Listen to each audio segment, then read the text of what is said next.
Hello, my friends. Today, for your assignment, you have language arts, and you are getting so close to the last lesson. Today and tomorrow will be language arts because we need to catch up on Thursday because we have one more thing to do, and you are done and free of me forever. Just kidding. I'm always going to look for you in the hallways when we go back. All right. You're going to go into the language arts folder. Today's lesson will have the PowerPoint. Follow through as usual. You guys are like pros at this now.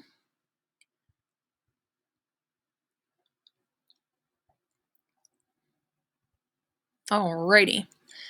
Presentation mode. All right, we've been talking about contractions. You do need to make sure that you put the apostrophe in the right place. So if you look here, it's isn't. That's not correct because what happens is you put the apostrophe in the second word. Okay, they keep the first word and they chop up the second. That's is that is, isn't is not. The apostrophe takes the place of the missing letter that you took out. All right, here's your practice. You're going to correct 1 and 2. All right, that's all you have to do. Oh, look, my penny girl's in here. And read your little story here before you answer them, okay? Here are your high frequency words.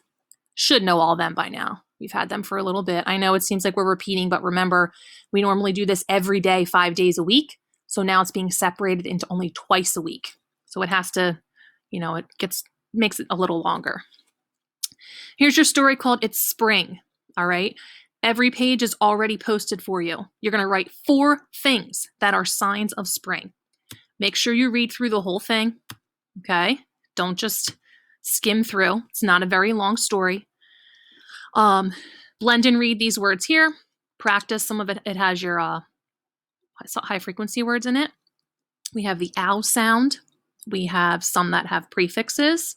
We have some contractions with long E's. Whole bunch of things that we've practiced. You guys are going to be such good readers when you get to 3rd grade.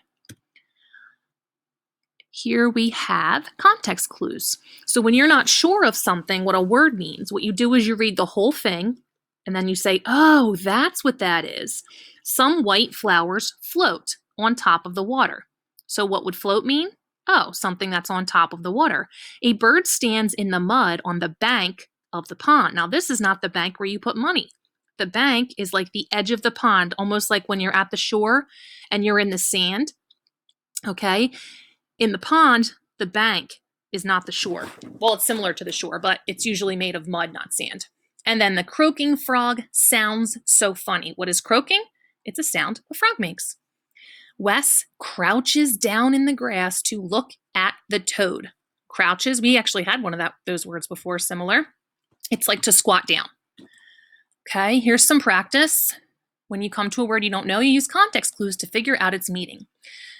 Look around the word you do not know for clues about what it means.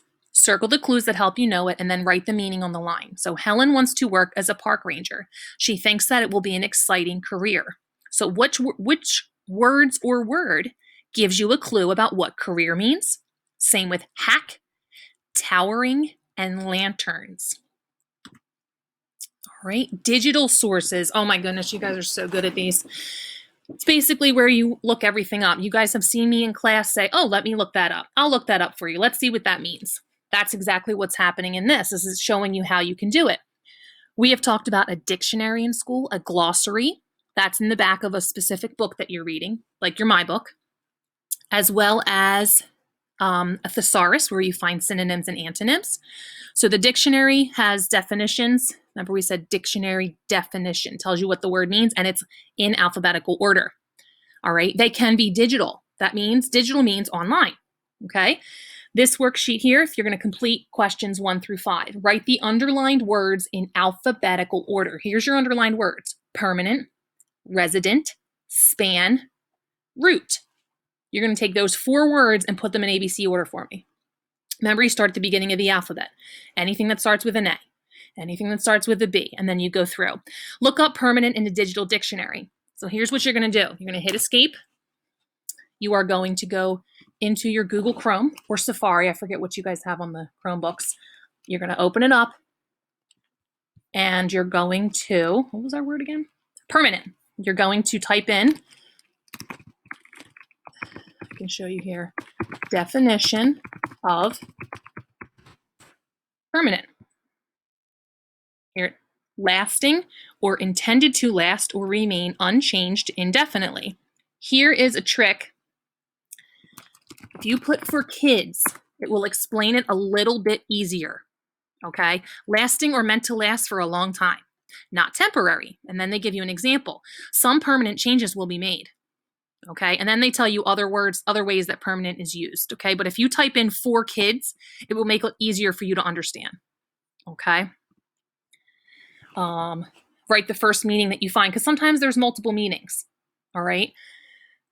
Look up the resident in a digital dictionary. Same thing, type it in. Which of the underlined words has two possible pronunciations? That means which two words up here could you say two different ways? Okay? And look up the word span in a digital and a print dictionary. Now listen, if you don't have a print dictionary at home, it's okay. Just tell me what it means in your digital when you look online. Okay? It's okay if you don't have one at home. If we were in school, we could use one because I have some in the classroom. Okay, and that's actually your last one. You don't even have any stories today.